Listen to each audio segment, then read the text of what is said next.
Hello everyone, एक बार फिर से आपका स्वागत है मेरे यूट्यूब चैनल में। और आज के वीडियो में मैं आपके पास कुछ ऐसे ग्रुप डिस्कशन टॉपिक्स लेके आया हूँ जो इस साल सारे प्रोसेस में आपसे एक ना एक बार तो ज़रूर पूछे जाएंगे, क्योंकि ये एकदम करंट और रेलेवेंट टॉपिक्स है एज ऑफ 2023। एंड आज के टॉपिक्स के बारे में जो मैं बात करने वाला हूँ, I will give you a brief description of all the topics. तो अगर आप ये वीडियो एंड तक देखते हैं तो आपको खुद से जाके कोई रिसर्च करने की ज़रूरत नहीं पड़ेगी इस टॉपिक के बारे में। मैंने डिटेल में बहुत सारे पॉइंट्स उस टॉपिक के बारे में लिस्ट किए हैं, in favour of that argument, against that argument, एक इंट्रोडक्शन के साथ और एक कंक्लूजन के साथ। तो अगर आप ये वीडियो शुरू से लेकर एंड तक देखते हैं तो आई एम श्योर कि इन टॉपिक्स को अगर आपको इस बार दिया जाता है ग्रुप डिस्कशन में, you will be able to crack the group discussion with ease. तो चलिए शुरू करते हैं। तो पहला टॉपिक जो है वो है, is it really India's decade. तो सबसे पहले हम बात करते हैं कॉन्टेक्स्ट सेटिंग के बारे में। कॉन्टेक्स्ट सेटिंग मतलब ग्रुप डिस्कशन चालू होने से पहले जो ग्रुप होता है उसमें से कुछ लोग जो इंट्रोडक्शन देते हैं एक कॉन्टेक्स्ट सेट करने के लिए और टोन सेट करने के लिए डिस्कशन का, वो हम किस तरीके से देंगे। तो यहाँ पे हम बात कर सकते हैं इंडिया की करंट स्टेट ऑफ अफेयर्स के बारे में, करंट इकोनॉमिक कंडीशन के बारे में। तो as on date we are the fifth largest economy in the world and have a current GDP of $3.75 trillion. Current ज़माने में अभी जो करंट जिस एरा में हम लोग रह रहे हैं वहाँ पे अभी वेस्टर्न वर्ल्ड में अभी स्लो डाउन चल रहा है। और इंडिया की जो ग्रोथ प्रोजेक्शंस है 2026 तक वो है 7.6%। एंड अराउंड 2030 में मैकिन्सी के द्वारा ये बोला जा रहा है कि अराउंड 8.5% में ये पीक करेगा। तो these are very healthy signs for India's economic development and the growth story of India. तो अगर अब हम कुछ टॉपिक्स के बारे में बात करें which are favouring this argument, तो ये है इंडिया का यंग पॉपुलेशन। तो करेंटली इंडिया का जो एवरेज एज है पॉपुलेशन का, that is around somewhere around 27-28 years, which is a very strong working class population. उसके बाद we have a very strong digital infrastructure. हमारे कंट्री में आधार, यूपीआई जैसे कुछ डिजिटल एस्पेक्ट्स हैं जो हमारी कंट्री के इंफ्रास्ट्रक्चर को, डिजिटल इंफ्रास्ट्रक्चर को बहुत रोबस्ट बनाता है। उसके बाद हमारे पास इंडिया की जो इंग्लिश स्पीकिंग पॉपुलेशन है, we are one of the largest English speaking populations in the world. And since English is a global language, we can deal with stakeholders across the world, and it is one of our key powers and key potential that will help us in driving the economy forward. उसके बाद हम बात करेंगे robust domestic consumption के बारे में। तो हमारे इंडिया की जो मिडिल क्लास है वो धीरे धीरे इंक्रीज़ किए जा रही है। एंड जो मिडिल क्लास जैसे किसी कंट्री का अगर इंक्रीज़ होता है तो ऑब्वियसली उस कंट्री का कंजम्पशन इंक्रीज़ होता है, क्योंकि लोग और घर खरीदते हैं और गाड़ियाँ खरीदते हैं और प्रोडक्ट्स कंज्यूम करते हैं बेसिकली अपनी क्वालिटी ऑफ लाइफ को इंक्रीज़ करने के लिए। तो इंडिया एक बहुत हॉट मार्केट है for the economy to grow. उसके बाद हम बात करेंगे गवर्नमेंट की जो कॉन्फिडेंस है वो इस तरीके से दिखाई जा रही है कि they are doing a lot of investment in terms of capital expenditure. अब आप इंक्रीजिंग ट्रेंड अगर हम देखें तो जो गवर्नमेंट की जो 20% से ज़्यादा बजट है that the government is spending on capital infrastructure. Capital infrastructure का मतलब रोड बनाना, इंडस्ट्रीज में इन्वेस्ट करना, हाईवेज बनाना, जितनी भी ब्रिजेस बनाना, जितनी भी एस्पेक्ट्स जो कंट्री की डेवलपमेंट पे इंफ्रास्ट्रक्चर में खर्चा कर रही है कंपनी, तो ये एक बहुत पॉजिटिव ग्रोथ स्टोरी है इंडियन इकोनॉमी के लिए। उसके बाद हम बात करेंगे फेवरेबल जियोपॉलिटिक्स। जितनी भी हमारी कंट्रीज़ के साथ अभी रिलेशंस है, डिप्लोमेटिक रिलेशनशिप्स हैं, वो बहुत अच्छे हैं, गुड टर्म्स में हैं। रशिया के साथ तो इंडिया के साथ हमेशा अच्छे रिलेशनशिप रहे ही हैं। वेस्ट के साथ भी इंडिया बहुत डिप्लोमेटिकल टाइज रख रहा है, इसी कारण जो भी पॉलिसीज़ फॉर्म हो रही है वो बहुत फेवरेबल है हमारी कंट्री के लिए। बाहर की कंट्रीज़ की इन्वेस्टमेंट्स, बाहर की कंट्रीज़ की जो कंपनीज़ हैं वो इंडिया में इन्वेस्ट करना चाह रही है। जैसे अभी आपने देखा एप्पल स्टोर्स खोले हैं मुंबई एंड दिल्ली में, वो भी एक एग्जाम्पल है जो आप देख सकते हैं इस टॉपिक में। तो एक बहुत फेवरेबल जियोपॉलिटिकल एनवायरनमेंट बन गया है that will favour India's growth story. उसके बाद we will talk about the domestic policies that the government is taking that is boosting investment and job creation. एक एग्जांपल आप देख सकते हैं स्किल इंडिया के बारे में। स्किल इंडिया एक प्रोग्राम है गवर्नमेंट ऑफ इंडिया के द्वारा जारी किया गया, जिसके थ्रू वो इंडिया की यूथ को स्किल कर रही है in skills that make them more employable. तो ये कुछ टॉपिक्स हैं, कुछ आर्ग्यूमेंट्स हैं जो आप इस टॉपिक के फेवर में आप दे सकते हो। ऑब्वियसली कुछ प्रोज हैं, कुछ आर्ग्यूमेंट्स ऐसे भी होंगे जो इस टॉपिक को नेगेट कर रहे हैं। तो इसमें आप ये बात कर सकते हो कि जो लास्ट 3 साल में इंडिया की इकोनॉमिक ग्रोथ रेट है वो सिर्फ 2.5% थी। यानी जो कोविड के टाइम के दौरान जो था इंडिया का इकोनॉमिक रेट वो इतना इंकरेजिंग नहीं था, लेकिन जो फ्यूचर प्रोजेक्शंस है वो बहुत स्ट्रॉन्ग आ रहे हैं। जैसे कि नेक्स्ट पॉइंट में मैंने भी बताया है कि प्री पैंडेमिक जो था उस समय इंडिया की इकोनॉमी स्लो डाउन चल रही थी। आपको पता होगा 2019 2020 में इंडिया इकोनॉमिक स्लोडाउन के बारे में बात कर रहा था, और पैंडेमिक के टाइम पे भी हमारा जीडीपी कॉन्ट्रैक्ट हुआ था। तो हम इंडिया की बात करें तो मेजर अर्बन सिटीज़ को अगर हम हटा दें तो इंडिया का education system and health care system इतना एडवांस नहीं है और इतना अच्छा नहीं है, तो इसके बारे में भी आप बात कर सकते हो। करंट अनएम्प्लॉयमेंट रेट जो है इंडिया की, दैट इज़ हावरिंग अराउंड 8%, तो that is also something that can be a hindrance in India's growth story. Lack of innovation and skilled workforce is also one criteria that you can talk about. और कुछ specific data के बारे में बात करें तो जो करंट फाइनेंशियल ईयर चल रहा है 23, उसमें इंडिया में जो एफडीआई यानी कि फॉरेन डायरेक्ट इन्वेस्टमेंट का जो इन्फ्लो है दैट रिड्यूस्ड बाय 16%। तो these are not very positive signs for the Indian economy. Example आप दे सकते हो कि फॉक्सकॉन जो है, जो इंडिया में सेमीकंडक्टर का प्लांट बनाने वाला था, they pulled out from this deal this year. So the reason of Foxconn pulling out of this deal is not 100% clear, but it is not a very positive indicator in terms of India's development in terms of the technical advancement, क्योंकि जो semiconductor है वो एक ऐसी नीश technology जो world की बहुत few countries में मैन्युफैक्चर होती है। तो India had a good opportunity to have Foxconn make a semiconductor in a plant in India, but that plant is out of the context right now। तो इसके बारे में आप बात कर सकते हो। तो ओवरऑल अगर आपको कंक्लूड करना पड़े सारे प्रोज एंड कॉन्स को लिस्ट करने के बारे में, you can summarise the discussion with a realistic bet, यानी कि कुछ कॉन्स्टेंट्स है, ऑब्वियसली कोई भी कंट्री परफेक्ट नहीं होती है, कुछ आर्ग्यूमेंट्स आप दे सकते हो कि हाँ though even though this constants are there, but still Indian जो पॉलिसीज बन रही है और जो फॉरेन पॉलिसीज है जो इंडिया को एड कर रही है, everything is pointing towards the direction that India's growth story is intact. अगले 5 से 10 सालों में हम लोग को फेज वाइज देखना पड़ेगा इन पैचेस ऑफ 2 to 3 इयर्स कि हमारी इंडिया किस तरह इवॉल्व कर रही है और किस स्पेसिफिक टाइम पे किस स्पेसिफिक एक्शन को लेने से हमारी कंट्री की जो इकोनॉमिक ग्रोथ स्टोरी है वो एक रॉकेट में लगेगी और हमारा कंट्री का जो ग्रोथ है वो एक्सपोनेंशियल रेट में बढ़ेगा। तो this you can talk about in this particular topic. तो ये एक टॉपिक है जो आपको 100% किसी ना किसी ग्रुप डिस्कशन में तो आपको इस साल ज़रूर मिलेगा। तो I hope this was useful. तो अगर अब हम अगले टॉपिक में जाएं तो अगले टॉपिक का नाम है वर्क फ्रॉम होम और वर्क फ्रॉम ऑफिस। ये एक बहुत कॉमन डिबेट चल रहा है। अभी हाल ही में टीसीएस की बात अगर आप करें तो टीसीएस ने सबको बोला कि सब ऑफिस आओ, तो there was a mass resignation among female employees because they want to continue working from home rather than going back to their office. तो मैं इसमें भी कुछ आर्ग्यूमेंट्स आपको बताऊँ। तो चलिए सबसे पहले जो कॉन्टेक्स्ट आपको सेट करना है वो आपको इस बेसिस में सेट करना है कि जो कोविड-19 पैंडेमिक था उसने एक मेजर रेवोल्यूशन लाया in the way we are working as corporate individuals.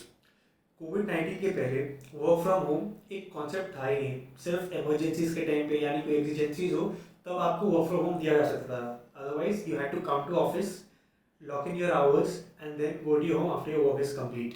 And obviously COVID has change the way humans work. तो चलिए अब हम आर्ग्यूमेंट्स के बारे में डिस्कस करते हैं।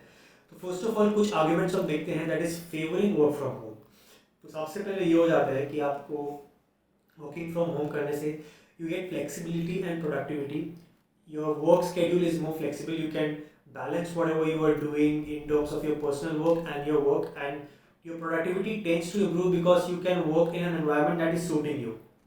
उसके बाद अगर हम बात करें तो वो है saving time and money on travel. Obviously time तो बचता है क्योंकि कुछ लोग जो ऑफिस ट्रैवल करते हैं उनको पैसे भी खर्च करने पड़ते हैं इन terms of fuel and cabs, और उनको क्या बोलते हैं टाइम भी लगता है, 1 घंटा या 2 घंटा कभी कभी लग जाता है आने और जाने का अगर हम टाइम को कंबाइन करें। तो this is a major advantage you are having by working from home. इसके बाद अगर हम बात करें better work life balance, obviously अगर आप कम्यूट का टाइम सेव कर पा रहे हो तो you will have a better work-life balance because you'll have more time to spend with your family and your friends and to do things on your leisure activities। तो ये एक aspect हो जाता है। एक और एडवांटेज है जो कंपनी की तरफ का एडवांटेज हो जाता है वो है reduced office costs। अब अगर कोई नई कंपनी चालू कर रही है they want to give employees work from home, उनकी जो ऑफिस के रेंटल्स है that can reduce, that can bring down the cost of the companies and the overheads of the company substantially। और जो अगर हम इंडिविजुअल्स की बात करें तो they can give more time to their hobbies and community, जिससे कि एक ओवरऑल सोसाइटी का भी डेवलपमेंट हो जाता है अगर हम वर्क फ्रॉम होम करते हैं। तो अब अगर हम वर्क फ्रॉम होम के अगेंस्ट के आर्गूमेंट्स को देखें तो वो है, पहला आ जाता है आपका आइसोलेशन एंड डिस्ट्रैक्शन। अगर आप घर से काम कर रहे हो तो बहुत सारे डिस्ट्रैक्शंस होते हैं, घर वाले होते हैं जिनके बारे में आपको देखना पड़ता है, आपका बच्चा हो सकता है जो आपको परेशान करे, तो वो कुछ डिस्ट्रैक्शंस हो जाते हैं जिससे कि आपकी प्रोडक्टिविटी थोड़ी सी डाउन हो जाती है। उसके बाद है lack of clear boundaries. Lack of clear boundaries का मतलब ये कि आपका जो वर्क का जो टाइमिंग्स होता है, सपोज अगर आप ऑफिस जाते हो, ऑफिस में 6 बजे से आपका काम खत्म होता है, you come home and after that you are free to do whatever you want to. लेकिन if you are working from home, the boundaries get very blurred. मतलब 7 बजे भी आपका बॉस आपको काम दे सकता है, तो you might have to work for even longer hours against your will. तो ये मैंने फिर से बता दिया ब्लर्ड वर्क लाइफ बैलेंस के बारे में। उसके बाद अगर आप वर्क फ्रॉम होम करते हैं तो there are some security concerns in terms of data management as well. अगर आप घर में काम कर रहे हो तो आप लैपटॉप को बहुत कैजुअली ओपन रख सकते हो। कोई भी इंडिविजुअल आके अगर आपका लैपटॉप ऐसे देख लेता है जिसमें कोई सिक्योरिटी ब्रीच हो जाती है, कोई ऐसा सेंसिटिव इन्फॉर्मेशन जिसको वो एक्सेस कर लेता, तो it can be very harmful for the company. इसके बाद एक एथिकल एस्पेक्ट के बारे में भी हम बात करते हैं, मून लाइटिंग। बहुत सारी कंपनीज ऐसी है जो उनको लगता है कि अगर इंडिविजुअल वर्क फ्रॉम होम कर रहा है तो they might be indulging in some other activities. For example, moonlighting, that is a direct loss of productivity for the company if the individual is directly employed with that company. तो ये एक aspect है जिसको है। और एक और aspect है जो है मॉनिटरिंग एंड अकाउंटेबिलिटी। अगर आप घर में काम कर रहे हो तो आपको जो सुपरवाइजर है वो आपको रेगुलर बेसिस में मॉनिटर नहीं कर पाएगा और आपकी अकाउंटेबिलिटी नहीं होगी किसी भी टास्क को डिलीवर करने की। हो सकता है आप 1 घंटा काम कर रहे हो, फिर 1 घंटे आप स्नैप करने चले गए, फिर आप किचन में काम करने चले गए, फिर आप आके आधा घंटा काम कर रहे हो। तो इसमें कोई अकाउंटेबिलिटी नहीं है। आप ऑफिस में रहते हो तो आपके सुपरवाइजर्स की नज़र आप पे रहती है, they know what you are doing day in and day out, and इससे आपकी प्रोडक्टिविटी भी अच्छी रहती है।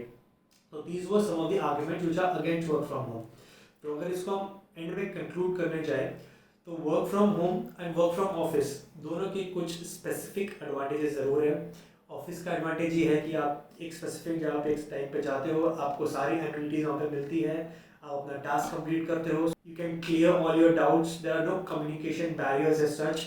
उसको आप काम कंप्लीट करके आप अपने घर आ सकते हो and you can live your normal life. लेकिन वर्क फ्रॉम होम की भी बहुत सारे एडवांटेजेस जैसे मैंने आपको लिस्ट करके बताया। तो इन चीज़ों को आप फॉर एंड अगेंस्ट में बात करके you can conclude that hybrid model is the best solution. क्योंकि हाइब्रिड में you get the flexibility of choosing certain days. Example, एक वीक में 5 दिन अगर आपको वर्क करना है तो 3 day probably you can work from office and 2 days probably you can work from home. तो अगर आपको इस साल ग्रुप डिस्कशन में ये टॉपिक मिलता है तो I hope that this has been useful for you. उसके बाद अगले टॉपिक की अगर हम बात करें तो वो है chat GPT and generative AI tools, are they useful और एक्चुअली दे आर फैड। तो इसमें भी हम पहले कॉन्टेक्स्ट सेट कर लेते हैं। जनरेटिव एआई का क्या मतलब होता है, ओपन एआई कौन सी कंपनी है और ये इतनी ग्राउंड ब्रेकिंग क्यों है। तो इसमें आप पहले कॉन्टेक्स्ट सेट करिए कि चैट जीपीटी क्या है। सैम ऑल्टमैन के बारे में बात कीजिए, उन्होंने चैट जीपीटी का इंट्रोडक्शन किया। It is a generative AI. Generative AI मतलब आप उस पर्टिकुलर प्लेटफॉर्म से कुछ क्वेश्चन पूछेंगे and on the basis of the data that it has and on the basis of the knowledge that the artificial intelligence platform has, to throw some data to you which can be useful for you in terms of performing your day-to-day activities. तो ये basically होता है generative AI. So it is not necessarily that it has to be in the form of text also. It can be in the form of images, it can be in the form of videos, it can be in the form of music and other interactive medium as well. तो कुछ arguments के बारे में discuss करते हैं that are favouring these artificial intelligence tools. First है that they offer efficiency and scalability by providing large data. तो these are very efficient platforms. आप चैट जीपीटी में अगर टाइप करके देखिए, अगर कोई आप क्वेश्चन टाइप करते हो, if you ask them an answer in 400-500 words, the platform is able to deliver you answers of that strength and that length. So the platform is extremely very strong. Then there is a possibility that you can save a lot of time because these platforms are available 24/7. Then there is another advantage of reduced human workload. Obviously, if there are platforms that is giving you certain amount of data, it can write code for you, it can give you creative inputs also. It means that the platform is extremely useful in doing day-to-day tasks of human beings as well. Then yeah, the platform is also built on continuous improving based on indexation. इसका मतलब कि जो platform है chat GPT, जैसे जैसे दुनिया में चीज़ें हो रही है, जैसे जैसे और डेटा उसको मिल रहा है, उसको वो और एग्जामिन करके और स्टडी करके जो आपके पास कॉन्वर्सेशन आप चैट जीपीटी के साथ कर रहे हो उसको स्टडी करके उनके परफॉर्मेंस को और इम्प्रूव भी कर सकते हैं। This is a very useful tool. उसके जैसे कुछ यूज़ केसेस जैसे कंटेंट मार्केटिंग, सोशल मीडिया में जो कंटेंट डलता है इसके लिए आइडिया जनरेट करने के लिए यूज़ कर सकते हो आप। कोडिंग तो एक यूज़ केस है ही। Automation of repetitive tasks. Then there are certain cost savings also involve, क्योंकि आपको कोई काम है जो आपको ये चैट जीपीटी करके दे रहा है तो you will not have to hire a particular resource for that specific skill set जो आपको ये प्लेटफॉर्म फ्री में करके दे रहा है। तो ये सेविंग कॉस्ट एज वेल। जैसे कि मैंने पहले बताया, it is not necessarily that it will only work with text. It can work with music, images, videos, and can write codes as well. So these are some advantages of AI tools. Now there are also some arguments that is against this generative artificial intelligence. First, कि इसको use करने के लिए थोड़ा बहुत human oversight कभी कभी ज़रूरी होता है. And since at the end of the day it is machine learning, तो कुछ ना कुछ there is an element of chance की कुछ मिस इन्फॉर्मेशन आ रही है आपके पास in terms of the data that it is giving.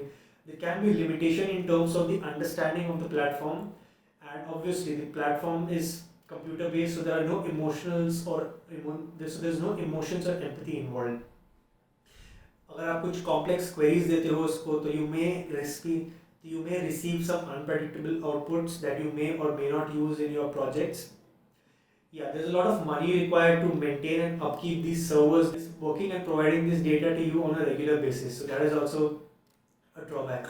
और जैसा कि मैंने आपको बताया, it is expensive to maintain. एक डेटा मैं पढ़ रहा था, तो it requires $700,000 to keep chat GPT running on a day-to-day basis. That is a lot of money. So there are theories that are currently moving in the social media that ChatGPT might go bankrupt because it requires a lot of money to keep the platform running. So this is also an argument. And it may not be as creative as the human mind. Obviously, जो human mind का जो creative element है, that involves a lot of emotion as well. So whether this platform will be able to give you data which is as creative as a human mind would do is something which is very questionable. उसके बाद there are some ethical and legal issues as well.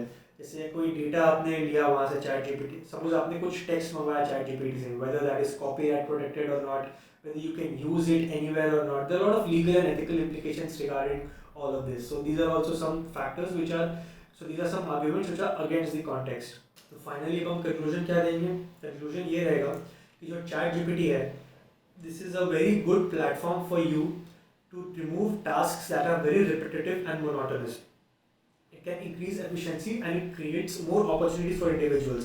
Suppose कुछ लोग unemployed हो जाएंगे after chat GPT has come in, but there is a fact that since something will go outdated, certain new prospects will also emerge. For example, prompt engineering. किसी इंसान को अगर chat GPT use करना आता है, तो there are new opportunities now available, new sources of employment that are available right now. So it will eventually do more good than harm, but always keep in fact that the human element cannot be eliminated, because the bent of creativity that a human mind has, a machine will never be able to have. So these are some arguments that you can make. The next topic that you can expect in this year is India's G20 presidency in 2023. India ने नवंबर 2022 में G20 की presidency Lee, and 2023 में India में बहुत सारी meetings हो रही है with regards to G20. So what exactly is G20, और अगर आपको इसके अराउंड कोई टॉपिक मिलता है तो आप कैसे आंसर करें? तो फर्स्ट ऑफ ऑल आप कॉन्टेक्स्ट सेट करते हैं. तो G20 बेसिकली है क्या? So it is basically a club and a group of the top 20 economies in the world. It plays a critical role in shaping and strengthening global architecture and governance on major international economic issues, financial stability, climate change mitigation, and sustainable development. तो Indonesia था up to 2022 नवंबर में. Indonesia was the president and India took presidency from Indonesia for the year 2023. So this is how you have to set the context. उसके बाद अगर हम कुछ advantages की बात करें इंडिया की G20 प्रेसिडेंसी में, तो सबसे पहले फर्स्ट एंड फॉरमोस्ट ये है कि it will give India a global leadership and influence across other developed countries in the world. There's a lot of policy influence also that will be involved. मतलब India जो है, they can interact with stakeholders from these specific 20 countries and can form geopolitical policies that are favoring India's causes. So ये एक बहुत अच्छा platform है India के लिए. नेक्स्ट एडवांटेज जो होगा that is economic growth and development. अब ऑब्वियसली अगर डेलीगेट्स इतनी सारी कंट्रीज से इंडिया में आ रहे हैं, तो इंडिया का फ़ायदा होगा, बहुत सारा टूरिज्म प्रमोट होगा इंडिया का कल्चर प्रमोट होगा. India will try to pitch businesses and companies of these countries to come and invest in India. इससे जॉब्स क्रिएट होगा, एम्प्लॉयमेंट रेट बढ़ेगा, और ओवरऑल इंडिया की जो इकोनॉमी है वो डेफिनेटली डेवलप होगी. उसके बाद मल्टीलैटरल प्रॉब्लम सॉल्विंग है.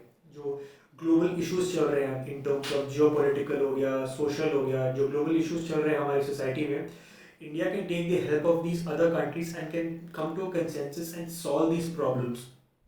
फिर आता है element of soft power and cultural portrayal.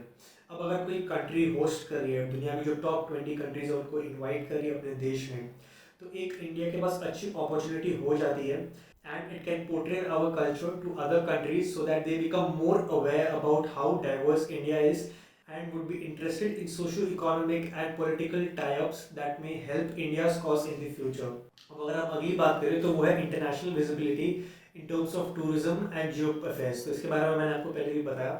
उसके बाद है policy coordination for global challenges. अब जो कंट्रीज होती है वो they have to come together. जो अभी जो G20 की जो कंट्रीज है, कुछ ग्लोबल चैलेंजेस जैसे सपोज एग्जांपल क्लाइमेट चेंज हो गया, that is a global issue.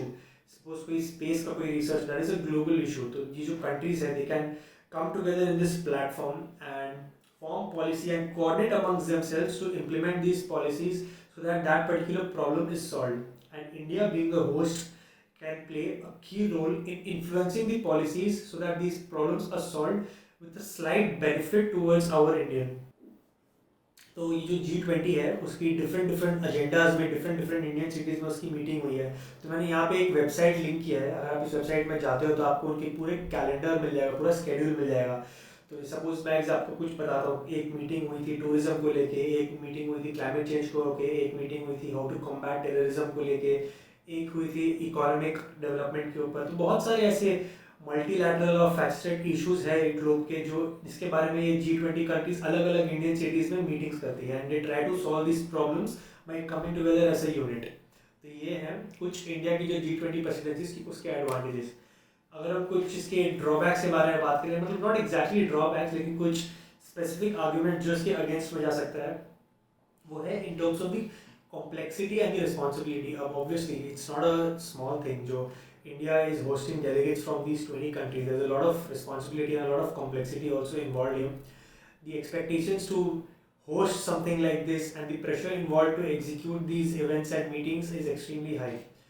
कभी कभी ऐसा हो सकता है कि इन मीटिंग्स में जो अलग अलग कंट्रीज के इंटरेस्ट है those are diverging। मतलब all what one country A wants is different from what country B wants is different from country C wants। so इनके बीच में कभी कोई कंसेंसस नहीं आ पाता है। और एक और एस्पेक्ट होता है लैक ऑफ एनफोर्समेंट मैकेनिज्म। इसका मतलब ये होता है सपोज किसी 4-5 कंट्री ने मिलकर किसी टॉपिक में बात किया तो उसको एक्चुअली में इन्फोर्स कैसे किया जाए, तो वो कभी कभी एक चैलेंज हो जाता है। इसका एक और इसका ड्रॉबैक ये है कि ये बहुत शॉर्ट टर्म फोकस का होता है। यानी कि सपोज इस साल जो इंडिया में डिस्कशन हुआ, इंडिया कोशिश करेगा कि मैं अपने फेवर में चीज़ों को डिस्कस करूं, लेकिन अगले साल अब क्या होगा, किसी और कंट्री को प्रेसिडेंसी मिल जाएगी तो ये जो फोकस है ये थोड़ा नैरो डाउन हो जाएगा। तो ये एक इशू है जो हो सकता है। और नेक्स्ट है रिसोर्सेज रिक्वायर्ड। अब obviously to be a president you have to prepare your entire country. आपको बाहर की कंट्री के डेलीगेट्स को होस्ट करना है, उनके लोगों को इन्वाइट करना है and you have to organize these meetings and you have to ensure that everything is being done properly. So there are a lot of resources required that can drain the country financially also. तो ये हैं कुछ drawbacks India की G20 presidency के। तो eight the end of the overall discussion आप ये topic के बारे में आप ये डिस्कस कर सकते हो कि जो प्रेसिडेंसी की जो बेनिफिट्स है that far outweighs the cons. अगर हम एक लॉन्ग टर्म लेंस के थ्रू देखें, ऑब्वियसली ये जो G20 की प्रेसिडेंसी है it will help India emerge on a global stage and frame international policies for its own benefits। अब देखिए इंडिया की G20 प्रेसिडेंसी के दौरान चंद्रयान का जो मून में लैंडिंग हुआ दैट वाज सक्सेसफुल। तो it is a phenomenal statement coming from India that yes we have arrived and since our presidency year we have been able to achieve a feat as commendable as this one। और last topic जिसके बारे में बात करने वाला हूँ वो obviously है about Chandrayaan 3। Mission Chandrayaan 3 has been accomplished. India achieved soft landing in the moon. What lies ahead for India? अब इसके बारे में सपोज आप एक कॉन्टेक्स्ट सेट कर लीजिए कि 4th कंट्री है इंडिया मून में लैंड करने के लिए, और साउथ पोल में India was the first country to soft land and with the cheapest budget of $75 million. And ये मून में जो प्रोजेक्ट ये वाला जो हो रहा है that is to research the dark areas of moon in search of water and ice. तो ये आपका बेसिक कॉन्टेक्स्ट सेटिंग है। इसके बाद मैंने बेसिकली 2 आर्ग्यूमेंट्स दिए हैं। एक आर्ग्यूमेंट मैंने दिया है in terms of vision towards India, मतलब चंद्रयान 3 का मिशन जो इंडिया ने अचीव किया है उसके अचीव होने के बाद इंडिया का फ्यूचर विजन क्या है। मतलब that may not be only related to space, बहुत और सारे एस्पेक्ट्स के बारे में भी कवर किया है। और जो दूसरा आर्ग्यूमेंट मैंने कवर किया है वो है इसरो का विजन क्या है। तो ये 2 एस्पेक्ट्स के बारे में हम बात करेंगे। तो जो पहला आर्ग्यूमेंट है वो है पोर्ट्रेयल ऑफ सॉफ्ट पावर।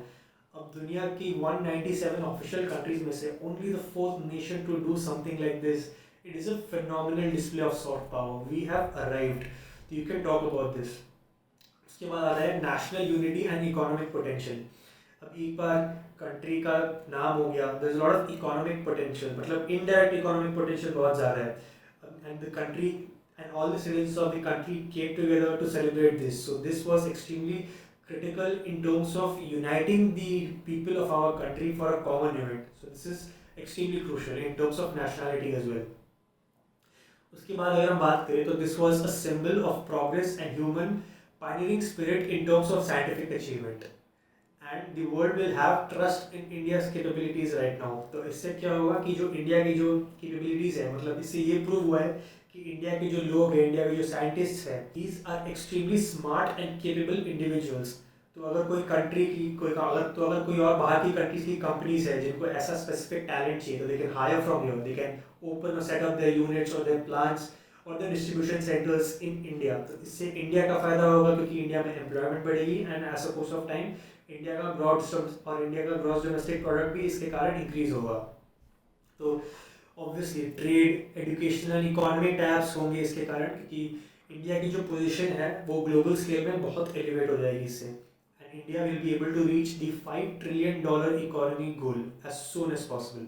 अब अगर हम सेकेंड आर्ग्यूमेंट देखें विच इज इसरोज विजन, तो एक बात तो जाहिर सी है, इंडिया के जो इसरो ने $75 बिलियन बजट में जो कर दिखाया वो यूएस को करने के लिए $1 बिलियन में उनके पैसे लग गए थे।